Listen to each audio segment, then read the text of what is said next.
घर के सभी सदस्य ड्राइंग रूम में इकट्ठा थे और टीवी पर चल रही खबरों ने सबकी चिंता बढ़ा दी थी। शोभना कहती है, अरे विराट जी जरा वॉल्यूम बढ़ाइए तो देखिए न्यूज में क्या दिखा रहे हैं। ये पानी का लफड़ा फिर शुरू हो गया लगता है। ये तो कह रहे हैं कि मुख्य पाइपलाइन ही फट गई है। टीवी पर न्यूज एंकर चिल्ला चिल्ला कर बता रहा था। भीषण गर्मी के कारण शहर के जल स्तर में गिरावट आई है और ऊपर से इलाके की मुख्य पाइपलाइन फूटने से अगले कई दिनों तक पानी की सप्लाई पूरी तरह से बाधित रहेगी। लो जी हो गया सत्यानाश। अभी तो ठीक से मई का महीना शुरू भी नहीं हुआ और इन लोगों ने नौटंकी शुरू कर दी। अब इस आग उगलती गर्मी में हम बिना पानी के कैसे रहेंगे। अब इसमें चिल्लाने से क्या होगा शोभना, ये तो हर साल की कहानी है। प्रशासन सोया रहता है और जब पाइप फटता है तब आंख खुलती है। जैसे पूरा मोहल्ला झेलेगा वैसे हम भी झेलेंगे। माँ आप इतना स्ट्रेस क्यों ले रही हो? सरकार पीने के पानी का टैंकर तो भेजेगी ही ना। बाहर के काम के लिए हम थोड़ा बहुत एडजस्ट कर लेंगे, बाल्टी बाल्टी भर के रख लेंगे। और माँ आप तो पीने का टैंकर भरने में वैसे भी गोल्ड मेडलिस्ट हो। मोहल्ले की औरतों को पीछे छोड़कर आप सबसे पहले अपनी गुंडी भर लेती हो। आप तो एक्सपर्ट हो, आपके होते हमें क्या फिक्र है। चुप कर कमलेश, तुझे मजाक सोच रहा है? तू कभी टैंकर की लाइन में खड़ा हुआ है? औरतों की वो भीड़, वो धक्का मुक्की और ऊपर से ये चलचलाती धूप, मेरा आधा खून तो वहीं जल जाता है। माँ कमलेश का मतलब था कि आप बहुत फुर्तीली हो, हम सभी आपकी मदद करेंगे ना, आप अकेली थोड़ी जाओगी। अरे चलो चलो अब ये टीवी बंद करो और पानी की बचत की प्लानिंग करो। फालतू पानी मत बहाना आज से। अगले दिन सुबह रागिनी बाथरूम में काफी देर से थी। तभी शोभना वहां आती है और बाथरूम का दरवाजा खटखटाते हुए कहती है, अरे रागिनी तू अंदर क्या गंगा स्नान कर रही है क्या? बाहर निकल जल्दी। क्या है माँ, अभी तो ठीक से साबुन भी नहीं लगाया। 2 मिनट शांति तो रखो। 2 मिनट नहीं तू आधा घंटा लगा चुकी है। तुझे पता है ना कि पानी की किल्लत है, एक एक बूंद हिसाब से खर्च करनी है। तू इतना पानी मत फेंक, ये कोई स्विमिंग पूल नहीं है। अपनी माँ की बात सुनकर रागिनी झुंझलाते हुए बाथरूम से बाहर निकलती है। तभी कमलेश हॉल से आवाज देता है, माँ पापा जल्दी बाहर आओ, मोहल्ले के व्हाट्सएप ग्रुप पर मैसेज आया है। सभी लोग दौड़कर हॉल में आते हैं। विराज कहता है, क्या हुआ कमलेश, क्यों शोर मचा रहा है सुबह सुबह? पापा पानी की सप्लाई का शेड्यूल आ गया है। अब नल रोज नहीं आएगा बल्कि एक दिन की आड़ में आएगा, और वो भी सिर्फ 1 घंटे के लिए। और हाँ, मोहल्ले में पानी पीने के लिए पानी का टैंकर आज दोपहर को आने वाला है। लो जी, गर्मी अभी ठीक से चढ़ी भी नहीं कि इनके नखरे शुरू हो गए। एक दिन छोड़कर नल आएगा तो घर कैसे चलेगा? रागिनी जैसे लोग तो आधा टैंक एक बार नहाने में ही खाली कर देते हैं। माँ अब हर बात में मुझे मत घसीटो। ऐसी दोपहर हो जाती है और मोहल्ले की गलियों में टैंकर के आने का शोर सुनाई देने लगा। टैंकर की आवाज सुनते ही शोभना भी 2 बड़ी गुंडियां लेकर बाहर की ओर दौड़ती है और टैंकर के पास जाकर टैंकर वाले से कहती है, अरे रुको रुको भाई साहब, जरा ये टैंकर यहाँ रोकना, मुझे भी भरने तो कहीं ऐसा ना हो कि मेरे पहुँचने तक पानी ही खत्म हो जाए। अरे शोभना बहन इतनी हाय तौबा क्यों मचा रही हो? सबको मिलेगा 2-2 गुंडी पानी, टैंकर वाला सबको बराबर देगा। तुम क्यों चिंता कर रही हो? बिंदु बहन तुम्हें क्या पता, पिछली बार भी मैं लाइन में खड़ी थी और मेरा नंबर आने तक टैंकर खाली हो गया था। मुझे इन सरकारी टैंकरों पर बिल्कुल भरोसा नहीं है। हाँ ये बात तो सही है, गर्मी इतनी है कि लोग बाल्टियों की जगह ड्रम लेकर आ जाते हैं। पर शोभना तुम शांत रहो, मिल जाएगा। शोभना लाइन में लग गई। उसकी आंखें लगातार टैंकर के पाइप पर टिकी थी। आखिरकार जब उसका नंबर आया तो टैंकर वाले ने हाथ खड़े कर दिए। अरे माताजी अब नहीं हो पाएगा, पानी खत्म हो गया है, अगले राउंड में आना। लो मुझे पहले ही पता था कि यही नाटक होगा। मैं इतनी देर से धूप में खड़ी रही और अब कह रहे हो पानी खत्म? ये क्या तमाशा है? अरे छोड़ो शोभना, इनके तो रोज के यही नाटक है। पानी भी अच्छे से नहीं भरते हैं, बीच में ही खत्म कर देते हैं। अब बताओ आज का खाना कैसे बनेगा? बड़ी परेशानी है भाई, मेरी तो किस्मत ही खराब है। अब खाली हाथ घर जाना पड़ेगा। शोभना पसीने से लथपथ होकर घर लौटती है। विराज उसे खाली हाथ देखकर सब समझ जाता है और कहता है, क्या हुआ शोभना, चेहरा क्यों लटका है? पानी नहीं मिला क्या? कहाँ से मिलेगा पानी? वो टैंकर आया और 2 मिनट में खाली हो गया। लोग जैसे पानी पर टूट पड़े थे। अब कल तक का इंतजार करो। अच्छा ठीक है, अब तुम इतनी परेशान मत हो। आज नहीं आया तो कल आ जाएगा नल। फिलहाल जो बचा कुचा पानी है उसी से काम चलाओ और थोड़ा शांति रखो। अब शोभना अंदर चली जाती है। शाम को जब रागिनी कॉलेज से वापस आती है तब शोभना कहती है, रागिनी चल जरा मेरे साथ बाजार तक, कुछ सब्जियां लेनी है, घर में कुछ नहीं है बनाने को। दोनों बाजार पहुंचती हैं। शोभना का स्वभाव था कि वो हर चीज में मोल भाव करती थी, फिर चाहे वो सब्जी हो या कुछ और। शोभना ने बहुत किचकिच करने के बाद थोड़े से पैसे कम कराए और सब्जियां लेकर वापस मुड़ी। रास्ते में उन्होंने देखा कि बहुत भीड़ लगी है। ये देखकर रागिनी बोली, माँ देखो वहाँ कितनी भीड़ है, रास्ता जाम हो गया है, क्या हुआ होगा? तभी वहां से जा रहे एक आदमी से शोभना ने पूछा, अरे भाई क्या बात है, रास्ता क्यों बंद है? अरे माता जी, यहाँ पाइप फट गया है और सड़क पर पानी ही पानी भर गया है, लोग वहाँ से पानी भरने में लगे हैं। ऐसा कहकर वो राहगीर वहां से चला जाता है। तब शोभना कहती है, अरे राम, यहाँ इतना पानी बर्बाद हो रहा है और वहाँ हमें एक बूंद नहीं मिल रही, अब घर कैसे जाएंगे? रास्ता तो पूरा ब्लॉक है। माँ फिक्र मत करो, मैं रोज कॉलेज से आती हूँ तो मुझे पता है, एक दूसरा रास्ता भी है जो घूमकर गलियों से निकलता है, वहाँ से चलते हैं। दोनों गलियों वाले रास्ते से जाने लगती है। वहां भी हर घर के बाहर औरतें बाल्टियां लिए खड़ी थी और पानी के बारे में बात कर रही थी। ये देखकर शोभना कहती है, देख रागिनी, हर तरफ पानी का ही रोना है, इस गर्मी ने तो जीना मुहाल कर दिया है। माँ देखो, सामने एक और टैंकर खड़ा है। शोभना ने देखा कि एक लड़की बड़ी फुर्ती से टैंकर के ऊपर चढ़ी हुई है। उसने दुपट्टा कमर में बांधा हुआ है और एक बाल्टी से फटाफट पानी निकाल कर नीचे खड़ी अपनी सहेली को दे रही है। उसकी रफ्तार देखकर शोभना दंग रह गई। फिर घर की तरफ लौटते हुए वो रागिनी से कहती हैं, अरे वाह रागिनी, देखा उस लड़की को, कितनी निडर और तेज है। टैंकर पर ऐसे चढ़ी थी जैसे अपने घर की छत हो। मुझे तो ऐसी ही बहू चाहिए जो मुश्किल वक्त में घर का मोर्चा संभाल सके। माँ तुम भी क्या बातें कर रही हो, ये तो समीक्षा है, मेरे कॉलेज में ही पढ़ती है, 3rd ईयर में है। अच्छा, तेरे ही कॉलेज की है बेटा? फिर तो ये हमारे घर के लिए एकदम परफेक्ट है। रितेश के लिए इससे बेहतर लड़की नहीं मिल सकती।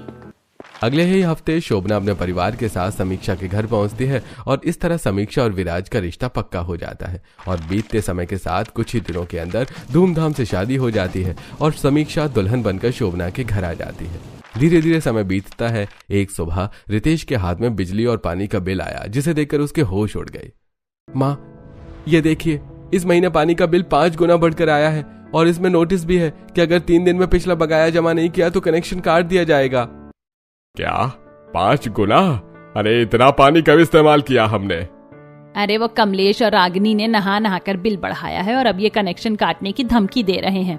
शोभना परेशान होकर ऊपर छत पर जाती है जहाँ समीक्षा कपड़े फैला रही थी। शोभना समीक्षा से कहती है, बहू सुना तूने, नीचे क्या हुआ? क्या हुआ माँ जी, आप इतनी घबराई हुई क्यों हैं? देख बहू, पानी का बिल इतना ज्यादा आया कि रितेश के पसीने छूट रहे हैं और वो कह रहे हैं कि बिल नहीं भरा तो नल कट जाएगा। हमारा तो पहले से ही हाथ तंग है, अब क्या होगा? बिना पानी के हम कैसे रहेंगे? बस इतनी सी बात। माँ जी आप फालतू में चिंता कर रही है, कट जाने तो कनेक्शन। क्या तू पागल तो नहीं हो गई? नल कट गया तो पानी कहाँ से आएगा? हम प्यास से मर जाएंगे। तभी समीक्षा धीरे से शोभना के कान में कहती है, माँ जी जरा आसपास की छतों पर नजर तो डालिए, कितनी सारी टंकियां हैं। जब तक हमारे पास पड़ोसी हैं, हमें पानी के कनेक्शन की क्या जरूरत है? हम उनकी टंकियों से चोरी कर लेंगे ना। क्या चोरी? बहू तू क्या कह रही है? ये बहुत रिस्की हो सकता है, अगर पकड़े गए तो मोहल्ले में मुंह दिखाने लायक नहीं रहेंगे। अरे माँ जी कुछ नहीं होता, ये सब मैंने अपने मायके में बहुत किया। रात के अंधेरे में किसी को पता नहीं चलता और वैसे भी वो लोग पानी बर्बाद ही तो करते हैं, हम बस अपनी जरूरत भरका लेंगे।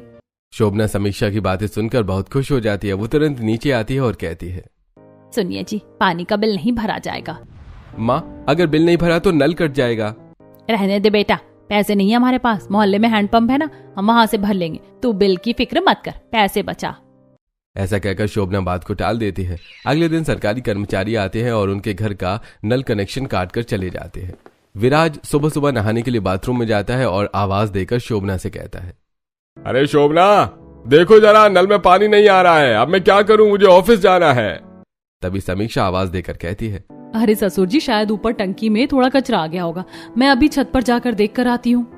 समीक्षा दबे पांव छत पर जाती है। वो देखती है कि ऊपर कोई नहीं है। वो वहीं बड़ा पाइप लेकर बगल वाली छत पर कूद जाती है। टंकी का ढक्कन खोलती है और पाइप को उसी टंकी में लगा देती है। अपनी छत पर कूदकर उसका दूसरा सिरा अपनी टंकी में लगा देती है और अब पड़ोस की टंकी का पानी समीक्षा की टंकी में आने लगता है। थोड़ी देर बाद समीक्षा की टंकी भर जाती है और पड़ोसन की टंकी खाली हो जाती है। समीक्षा पाइप को खींच कर निकाल लेती है। उसके बाद समीक्षा नीचे आती है और अपनी सास से कहती है, माँ जी काम हो गया, पड़ोस वाली टंकी का पानी अपनी टंकी में शिफ्ट कर दिया है, ससुर जी से कहिए कि पानी आ गया। ये सुनकर शोभना खुश हो जाती है और वो नीचे आकर विराज को आवाज देकर नहाने के लिए कहती है। थोड़ी देर में विराज नहाकर बाहर आ जाता है। ऐसी सारा दिन बीत जाता है और शाम हो जाती है। शाम को रागिनी कहती है, उफ आज बहुत गर्मी है माँ, मैं एक बार और नहा लेती हूँ, बहुत पसीना आ रहा है। तभी पीछे खड़ी समीक्षा कहती है, रागिनी अभी पानी नहीं है, तू रात को ठंडे पानी से नहाना, तब तक मैं इंतजाम कर दूंगी। ऐसा कहकर समीक्षा अपने काम में लग जाती है। रात के 11 बज चुके थे। पूरा मोहल्ला सो चुका था। समीक्षा और शोभना दबे पांव छत पर जाती हैं। तब समीक्षा कहती है, माँ जी आप यहाँ सीढ़ियों के पास खड़े होकर पहरा दीजिए, अगर नीचे से कोई आए या पड़ोस की खिड़की खोले तो धीरे से खांस देना। ठीक है बेटा, पर जल्दी करना। अब समीक्षा दीवार फांदकर बाजू वाले की छत पर कूद जाती है और पाइप लगाकर बगल वाली टंकी का अपनी अपनी टंकी में शिफ्ट कर लेती है। थोड़ी देर बाद वापस कूदकर अपनी छत पर आती है और अपनी सास से कहती है, माँ जी अपनी टंकी लबालब भर गई है, चलिए अब नीचे। चलो चलो, आज तो चैन की नींद आएगी। समीक्षा शोभना दोनों नीचे आती हैं। अगली सुबह मोहल्ले में खलबली मची हुई थी। पानी का टैंकर आने वाला था और सभी औरतें अपनी गुंडियां लेकर बाहर खड़ी थी। शोभना और समीक्षा भी बड़ी शान से वहां पहुंचती है। शोभना सुनती है कि मोहल्ले की औरतें बात कर रही थी।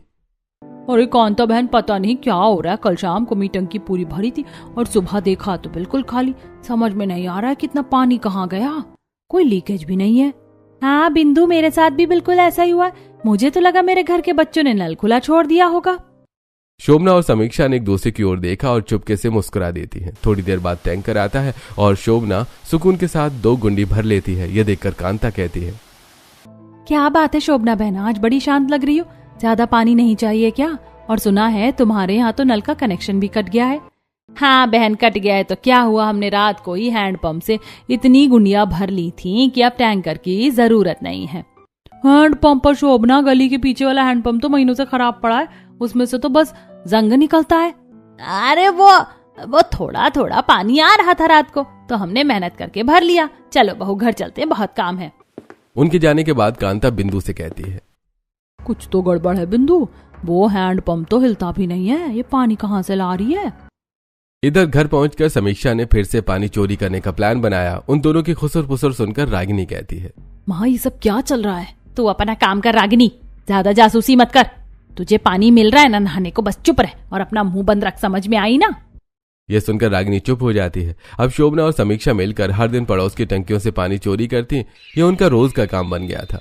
मोहल्ले में हर कोई परेशान था कि उनका पानी गायब कहाँ हो रहा है। ऐसी समय बीत रहा था। एक दिन कांता और बिंदु शोभना के घर के सामने जा रही थी तो शोभना को आंगन धोते हुए देखकर दोनों बातें करती हैं। अरे कांता, जरा देख तो सही, शोभना के घर के बाहर पानी की नदी बह रही है। सुना था इनका तो सरकारी नल कट गया, फिर ये इतना पानी कहाँ से आ रहा है? हाँ बिंदु, ये तो वाकई अजूबा है, दाल में कुछ काला नहीं, पूरी दाल ही काली लग रही है। यही सोचकर बिंदु और कांता दोनों शोभना के पास आती हैं और बिंदु कहती है, अरे शोभना बहन, क्या बात है, आज तो बड़ी साफ सफाई चल रही है, इतना पानी कहाँ से आ गया? हमें भी बताओ, कोई गुप्त खजाना हाथ लग गया क्या? अरे अरे बिंदु, तुम यहाँ? कुछ नहीं, वो तो बस थोड़ा सा बचा हुआ पानी था, सोचा आंगन साफ कर दूं, धूल बहुत उड़ती है ना। थोड़ा सा पानी शोभना, नाली तो पूरी भर गई तुम्हारी। टैंकर वाला तो सबको नाप तोल के पानी देता, पर तुम्हारे पास ये फालतू पानी कहाँ से आया? अरे कांता चाची, आपको क्या तकलीफ है? हम रात भर जाग कर पीछे वाले हैंडपंप से पानी भरते हैं, मेहनत हमारी है तो पानी भी हमारा ही हुआ ना। अब हम उसे पिए या आंगन धोए, इसमें किसी को क्या लेना देना? बेटा समीक्षा, वो हैंडपंप तो हमने कल खुद चलाकर देखा था, उसमें से तो हवा भी नहीं निकल रही। तुम लोग पक्का कुछ गड़बड़ कर रही हो। देखो कांता, अपनी जुबान को लगाम दो, हमें चोर समझ रखा है क्या? जाओ अपना काम करो, यहाँ पंचायत मत बैठाओ। चलो बहू, अंदर चलो। शोभना और समीक्षा पैर पटकते हुए अंदर चली गईं। बाहर बिंदु और कांता का शक अब यकीन में बदलने लगा था। उन्हें समझ आ गया था कि यह हैंडपंप वाली बात सरासर झूठ है। इधर रात को रितेश अपनी माँ से कहता है, माँ, आज ऑफिस में मेरा दोस्त कह रहा था कि पूरे मोहल्ले में बात फैल रही है कि हमारे घर में पानी की चोरी हो रही है। लोग कह रहे हैं कि नल कटा होने के बावजूद हम इतना पानी कैसे इस्तेमाल कर रहे हैं। मेरी तो इज्जत खराब हो रही है। अरे चुप कर रितेश, दुनिया का काम है कहना, जब इनके पास सबूत होगा तब बात करेंगे। तू दूसरों की बातों में क्यों आता है? तुझे सुबह नहाने को ठंडा पानी मिलता है ना, बस खुश रह। पर शोभना, ये तरीका ठीक नहीं है। अगर पकड़े गए तो बहुत बदनामी होगी। पैसे आएंगे तो मैं खुद कनेक्शन जुड़वा दूंगा, तब तक थोड़ा संयम रखो। ससुर जी, आप फालतू की चिंता मत कीजिए, हम किसी का गला थोड़े ही काट रहे हैं, बस थोड़ा सा पानी तो निकाल रहे हैं। अभी तो आपके पास पैसे नहीं हैं, तो क्या हम प्यासे मर जाएं? हम सब संभाल लेंगे। ये सुनकर घर के मर्द चुप हो जाते हैं, क्योंकि उन्हें पता था इन दोनों से बहस करना बेकार है। रात के 2 बज रहे थे, तभी समीक्षा और शोभना दोनों फिर से छत पर पहुंची। समीक्षा अपनी सास से बोली, माँ जी, आज हम उस कोने वाले खन्ना जी की टंकी से पानी लेंगे। वो लोग तो वैसे भी कल शहर से बाहर गए हैं, उनकी टंकी पूरी भरी होगी। ठीक है बहू, तू जल्दी कर। समीक्षा दीवार फांदकर दूसरी छत पर जाती है और पाइप लगाकर खन्ना साहब की टंकी में पाइप डाल देती है। उधर शोभना उस पाइप को अपनी टंकी से कनेक्ट कर देती है। पानी भरने लगता है कि तभी अचानक बिंदु ऊपर के कमरे की खिड़की खोलती है और कहती है, कौन है वहाँ? कौन है खन्ना जी की छत पर? चोर चोर! ये देखकर शोभना धीरे धीरे से कहती है, बहू भाग, बिंदु जाग गई है, जल्दी आ रही हूँ माँ जी, आप सीढ़ियों की तरफ भागो। समीक्षा ने फुर्ती से अपनी छत पर छलांग लगाई। दोनों हांफती हुई नीचे कमरे में घुस गईं और दरवाजा बंद कर लिया। इधर बिंदु बाहर चिल्ला रही थी, लेकिन अंधेरे के कारण वो चेहरा नहीं देख पाई।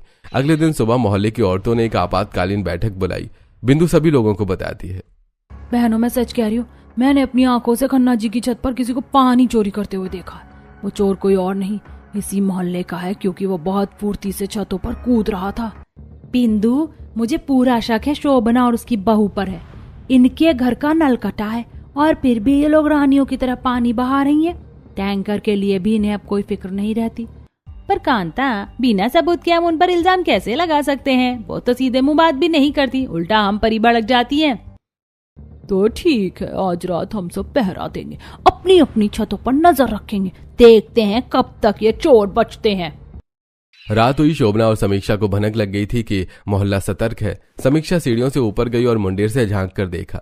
हर दूसरी छत पर कोई न कोई बैठा हुआ था या टॉर्च जला रहा था। ये देखकर समीक्षा नीचे आई और अपनी सास से बोली, माँ जी आज तो पूरा मोहल्ला जाग रहा है, छतों पर पहरा लगा है, आज चोरी करना नामुमकिन है। तो फिर कल क्या होगा बहू? टंकी तो खाली होने वाली। रागिनी को सुबह कॉलेज जाना है, विराजगी को ऑफिस, बिना पानी के तो सब चिल्लाएंगे। माँ जी आप फिक्र मत कीजिए, ये लोग कितनी देर जागेंगे, 1 घंटा 2 घंटा, आखिर में नींद तो सबको आएगी। हम तब तक इंतजार करेंगे जब तक आखिरी टॉर्च भी बंद ना हो जाए। ऐसे ही 3 घंटे बीत गए। एक एक करके औरतों को नींद आने लगी। आखिरी औरत ने भी जम्हाई लेते हुए अंदर चली गई। समीक्षा ने खिड़की से देखा कि सन्नाटा छा गया है। समीक्षा अपनी सास से बोली, माँ जी सब गए, चलिए अब हमारा समय शुरू होता है। अब सास और बहू दोनों छत पर पहुंची। समीक्षा ने इस बार 2 अलग अलग टंकियों से थोड़ा थोड़ा पानी अपनी टंकी में भर लिया और नीचे आ गईं।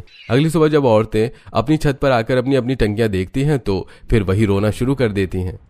अरे बिंदु, मेरी टंकी फिर खाली हो गई, हमने तो रात को पहरा दिया था, फिर ये कैसे हो गया? मेरी भी बहन, ये चोर तो बहुत शातिर है, हमारे सोने के बाद इसने हाथ साफ कर दिया। ऐसी समय बीत रहा था और मोहल्ले में पानी की चोरियां हो रही थी। एक दिन शोभना की नंद माधवी अपने पूरे परिवार के साथ अचानक पहुंची। सपना के घर जाती है और कहती है, शोभना बहन, हम अपने घर तो पानी की बूंद बूंद को तरस रहे थे, इसीलिए यहाँ आ गए। यहाँ पानी की तंगी तो नहीं है ना? अरे दीदी, आप चिंता क्यों करती हैं? हमारे यहाँ पानी की कोई कमी नहीं है, आप लोग आराम से रहिए, नहाना धोना सब अच्छे से होगा। शोभना के ऐसा कहने पर माधवी शोभना के घर रुक जाती है। माधवी के आते ही पानी की खपत दुगनी हो जाती है। अब समीक्षा और शोभना को हर रात चोरी करती है। मेहमान कुछ दिन बाद चले जाते हैं। एक रात जब समीक्षा और शोभना टंकी से पानी चोरी कर रही थी, तभी कांता की बहू ने चोरी करते हुए देखकर पहचान लेती है और अपने आप से कहती है, हे भगवान, ये तो शोभना आंटी और समीक्षा भाभी है। तो ये है इनका हैंडपंप का सच। वो तुरंत अपनी सास कांता को जगाने भागती है, लेकिन जब तक कांता छत पर पहुंची, शोभना और समीक्षा काम खत्म करके नीचे जा चुकी थी। कांता अपनी बहू से कहती है, क्या सच में तूने उन्हें देखा? हाँ माँ, बिल्कुल साफ देखा। अगले दिन कांता मोहल्ले की सभी औरतों को ये बात बता देती है। सारी बात सुनकर बिंदु कुछ सोचते हुए सभी से कहती है, बहनों, मैंने एक उपाय सोचा है। ये लोग पाइप डालकर पानी निकालती है ना, तो क्यों ना हम अपनी अपनी टंकियों के ढक्कनों पर ताले लगा दे। हाँ, ये सबसे सही तरीका है। आज ही हम सब बाजार जाकर मजबूत ताले खरीदेंगे, देखते हैं ये चोरनियां पानी कहाँ से निकालती हैं। शाम को मोहल्ले की सभी औरतें बाजार जाती हैं और ताला खरीद कर वापस लौट रही होती है और समीक्षा दोनों सब्जियां लेने बाजार जा रही होती है। समीक्षा सभी के हाथों में ताला देखकर अपनी सास से कहती है, माँ जी आपने देखा, इन लोगों ने ताले खरीदने शुरू कर दिए हैं, अब हमारा क्या होगा? बातें करते हुए वो लोग बाजार से सब्जियां लेकर घर आ जाती हैं। ऐसी रात हो जाती है और समीक्षा और शोभना फिर छत पर जाती हैं, लेकिन इस बार हर टंकी पर बड़ा सा ताला लटका हुआ था। समीक्षा ने 2-3 छतों पर जाकर देखा, लेकिन कहीं से भी ढक्कन नहीं खुल रहा था। समीक्षा वापस आकर परेशान होती हुई कहती है, माँ जी सब बेकार है, सबने टंकियों में ताले लगा दिए हैं। आज हमारी टंकी पूरी खाली और कल सुबह नल भी नहीं आना है। क्या? अब क्या होगा बहू? अब तो एक ही रास्ता है माँ जी, हमें सचमुच उस पुराने हैंडपंप या दूर वाले नल से पानी ढोना पड़ेगा। अगले दिन सुबह घर में हाहाकार मच गया। रागिनी को कॉलेज के लिए देर हो रही थी और बाथरूम में एक बूंद पानी नहीं था। रागिनी गुस्सा होते हुए कहती है, माँ, तुमने तो कहा था कि इंतजाम हो जाएगा, अब देखो बाल्टी सूखी पड़ी है, मैं बिना नहाए कॉलेज कैसे जाऊँ? और मुझे ऑफिस जाना है शोभना। अरे हम क्या करें, वो हैंडपंप रात को खराब हो गया था, अब हम जा रहे हैं पानी लाने, थोड़ा धीरज रखो। अब शोभना और समीक्षा ने अपनी अपनी गुंडियां उठाती हैं और तपती धूप में पानी भरने निकल जाती हैं। मोहल्ले की औरतें अपनी खिड़कियों से उन्हें देख रही थी और मुस्कुरा रही थी। वो दूर वाले नल से पानी भर भर कर लाती हैं और अगले दिन सभी लोग हॉल में बैठकर न्यूज देख रहे थे। तभी न्यूज एंकर बताता है, शहर की मुख्य पाइपलाइन फिर से बुरी तरह फट गई है और अब पूरे इलाके की सप्लाई अनिश्चित काल के लिए बंद कर दी गई है। ये सुनकर पूरा परिवार हैरान रह जाता है। अगले दिन टैंकर आता है और सभी लोग अपनी अपनी गुंडियां लेकर टैंकर वाले के पास जाते हैं। तभी टैंकर वाला सभी से कहता है, अरे बहनों भाइयों, अरे पाइपलाइन टूटने की वजह से ऊपर से ही पानी नहीं मिल रहा है। मैं सिर्फ पीने का पानी थोड़ा थोड़ा दे पाऊंगा। घर के कामों के लिए आप खुद इंतजाम कर लो। 2-2 गुंडी से ज्यादा किसी को पानी नहीं मिलेगा। ये सुनकर मोहल्ले वाले त्राही त्राही करने लगते हैं। ये सब देखकर समीक्षा अपनी सास से कहती है, माँ जी देखिए सब कितने परेशान है। भले हम चोरी करते थे लेकिन आज तो किसी के पास भी पानी नहीं है। हाँ बहू, आज पहली बार मुझे बुरा लग रहा है। काश हम कुछ कर पाते। ऐसे ही 3 दिन बीत जाते हैं। समीक्षा और शोभना बाहर मोहल्ले से निकल कर देखते हैं कि जो औरतें कल तक एक दूसरे से पानी के लिए लड़ रही थी, आज वो बेबसी में एक दूसरे का चेहरा देख रही थी। वो लोग अंदर आ जाते हैं। शाम को रितेश घर आता है और सभी से कहता है, माँ पापा, आप सबके लिए एक बहुत बड़ी खुशखबरी है। अरे क्या हुआ बेटा, इस सूखे के मौसम में तू इतना खुश क्यों है? क्या पानी की सप्लाई शुरू हो गई? नहीं पापा, उससे भी बड़ी खबर है। कंपनी में मेरा प्रमोशन हो गया है। मुझे सीनियर प्रोजेक्ट मैनेजर बना दिया गया है और साथ ही पिछले साल का पूरा बोनस भी मिल गया है। ये देखिए चेक। अरे बाप रे, इतने सारे पैसे! अब तो हम अपने पानी का पुराना बिल भी भर देंगे और कनेक्शन भी जुड़ जाएगा। माँ, बात सिर्फ इतनी नहीं है। कंपनी ने मुझे शहर के पॉश इलाके में एक नया फ्लैट भी अलॉट किया है। वहाँ 24 घंटे पानी की सप्लाई रहती है और बिजली का भी कोई चक्कर नहीं है। हम अगले हफ्ते ही वहाँ शिफ्ट हो सकते हैं। क्या, नया घर और वहाँ 24 घंटे पानी आएगा? ये तो सपने जैसा लग रहा है। माँ जी, अब हमें कभी रातों को छतों पर नहीं कूदना पड़ेगा। घर में खुशियां तो आई, लेकिन शोभना और समीक्षा के मन में एक अजीब सी कसक बाकी थी। वो दोनों खिड़की से बाहर देख रही थी, जहां मोहल्ले के लोग अभी भी एक एक बूंद के लिए तरस रहे थे। ये सब देखकर शोभना रितेश के पास आती है और कहती है, बेटा रितेश, हम तो चले जाएंगे, लेकिन ये इन मोहल्ले वालों का क्या? ये तो हमेशा ऐसे ही परेशान रहेंगे ना। तभी समीक्षा कहती है, माँ जी, क्यों ना हम रितेश को मिले हुए बोनस के पैसों से अपने इस घर के आंगन में एक गहरा बोरवेल करवा दें और उसका कनेक्शन बाहर गली में एक बड़े नल से जोड़ दें। इससे पूरे मोहल्ले को 24 घंटे पानी मिलता रहेगा, चाहे सरकारी सप्लाई आए या ना आए। अरे वाह बहू, तूने तो मेरा दिल जीत लिया। रितेश बेटा, ये बहुत नेक काम होगा। ये बात रितेश को भी बहुत पसंद आती है। अगले दिन सुबह सुबह मोहल्ले में एक बड़ी मशीन आई। लोग हैरान थे कि शोभना के घर के सामने ये क्या हो रहा है। बिंदु और कांता भी अपनी छतों से झांकने लगी। 2 दिनों तक काम चला और फिर जमीन की गहराई से शीतल और निर्मल जल की धारा फूट पड़ी। रितेश ने घर के बाहरी दीवार पर एक बड़ा पीतल का नल लगवा दिया और उस पर एक बोर्ड लगा दिया, सार्वजनिक जल सेवा। अब शोभना बाहर निकली और औरतों को आवाज देकर बोली, अरे ओ बिंदु बहन, कांता, कहाँ हो सब? अपनी अपनी गुंडिया लेकर यहाँ आओ। सभी औरतें शोभना को बुलाने पर वहां आती हैं। तब बिंदु कहती है, क्या बात है शोभना, तुम हमें चिढ़ाने के लिए बुला रही हो क्या? नहीं बहन, पुरानी बातें भूल जाओ। ये बोरवेल हमने पूरे मोहल्ले के लिए करवाया है। अब किसी को टैंकर का इंतजार नहीं करना पड़ेगा और ना ही किसी की टंकी से पानी कम होगा। जब मन करे यहाँ से पानी ले जाओ। ये पानी कभी खत्म नहीं होगा। कांता चाची, माँ जी सही कह रही है। हमें माफ कर दीजिए, हमने मजबूरी में जो किया वो गलत था। अब इस पानी पर सबका बराबर का हक है।